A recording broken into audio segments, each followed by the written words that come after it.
අද සාකච්ඡාවේ අතන ලංකාවේ කෘෂිකර්මාන්තයේ සම්බන්ධයෙන් ක්‍රියාත්මක වන ව්‍යාපෘතියක් සම්බන්ධයෙන් තමයි අපි සාකච්ඡාවට ලක් කරන්නේ. විශේෂයෙන්ම කෘෂිකාර්මික රටක් විදිහට අපි අර්බුද රාශියකට මුහුණ දෙන අවස්ථාවක් අද වෙනකොට අපිට කෘෂි ආර්ථිකය තුළ දක්නට ලැබෙනවා. විශේෂයෙන්ම දැවැන්ත අභියෝගයකට මුහුණ දීලා තියෙනවා අපේ කෘෂි ආර්ථිකය අඩු ඵලදායීතාවයක තත්ත්වයක සිට ඉහළ ඵලදායී තත්ත්වයකට මේ පරිවර්තනය කිරීමේ කාර්යභාරයේ විවිධ වැඩසටහන් ක්‍රියාත්මක වන අධීරයේ තමයි අපි ඉන්නේ. කෘෂිකාර්මික නවීකරණය නම් වූ වැඩසටහන මේකදී අපිට විශේෂයෙන්ම සැලකිලිට ගන්න පුළුවන් වැඩසටහනක් විදිහට හඳුන්වන්න පුළුවන්. මේකෙදී අපි සාම්ප්‍රදායික භෝගයන්ගෙන් වියුක්ත වෙලා කැෂ් ක්‍රොප්ස් නැත්නම් වාණිජ වගාවන් වලට යොමු වෙන තත්ත්වයක් අද වෙනකොට දක්නට ලැබෙනවා. මේකෙදී අපිට විශේෂයෙන්ම උතුරු මැද පළාත ආශ්‍රිතව ක්‍රියාත්මක වන වැඩසටහනක් විදිහට මේ මිරිස් වගාව ප්‍රචලිත කරන වැඩසටහනක් සේෆ් ෆවුන්ඩේෂන් එක යටතේ ක්‍රියාත්මක වෙනවා. ගොවින් 1500ක් විතර නියුක්ත කරගෙන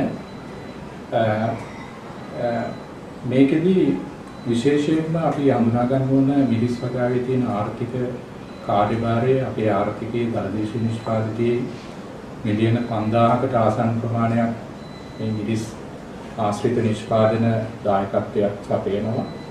විශේෂයෙන්ම අපිට දකින්න පුළුවන් ආනයන අපනයන තත්ත්වයන් දත්ත සැලකිල්ලට ගැනීමේදී අපේ දේශීය නිෂ්පාදිතය ප්‍රමාණවත් නැහැ. පාරිභෝගික ඉල්ලුම නැත්නම් දේශීය ඉල්ලුම සපුරාලන්න.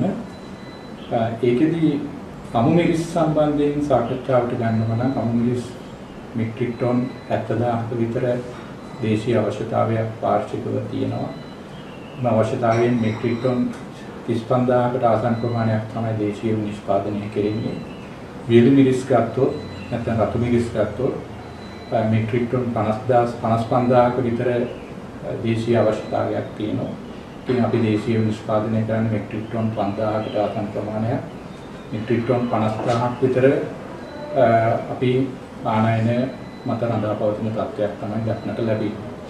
මේ මත ගොඩනැගිච්ච මේ භෝගය මත ගොඩනැගිච්ච නිෂ්පාදන මත ගොඩනැගිච්ච විශාල කර්මාන්ත පද්ධතියක් තියෙනවා. සේවා නියුක්ති අවස්ථාවන් විශාල දහස් ගණනක් නිර්මාණය වෙලා තියෙනවා. මේ භෝගය ආශ්‍රිත නිර්මාණය වෙලා තියෙන අගය එකතු කිරීමේ කර්මාන්ත පද්ධතිය තුල විශේෂයෙන්ම මේකෙදී මම දකින ප්‍රධාන කාරණාවක් තමයි අමුමිරිස් පදනම් කරගත්තු නව නිෂ්පාදනයකට යොමු වෙලා තියෙන නිෂ්පාදන රාශියකට යොමු වෙලා තියෙනවා. ඒකට මෙන්න මේ හඳුනා ගැනීම සහ මේ හඳුන්වා දීම ආර්ථිකමය වශයෙන් අපේ ග්‍රාමීය ආර්ථිකය නගා සිටුවීමට සුළු පරිමාණ ගොවියා නගා සිටුවීමට ගොවින්ගේ ආදායම් තත්ත්වයන් ඉහළට ඔසවා තැබීමට ගත්තු අලුත් ප්‍රවේශයක් මේ හරහා ගොවින් ශක්තිමත් කිරීමට ආර්ථිකමය වශයෙන් ශක්තිමත් කිරීමට වගේම රටේ ආර්ථිකයට අලුත් ප්‍රවේශයක් දැක්මක් ඉදිරිපත් කිරීමට හැකියාව ලැබීම ගැන මම ඇත්තටම සතුටු වෙනවා. ඒකට මේ නිෂ්පාදනය සඳහා ප්‍රවේශයක් ගත්තු සේෆ් ෆවුන්ඩේෂන් එකට මම මේ අවසාන වශයෙන් ස්තුතිවන්ත වෙනවා. මේක ග්‍රාමීය ගොවින් නගා සිටුවීමට සහ ග්‍රාමීය ආර්ථිකය ශක්තිමත් කිරීමට ගත්තු නව ප්‍රවේශයක් විදිහට මට හඳුනා ගන්න පුළුවන්.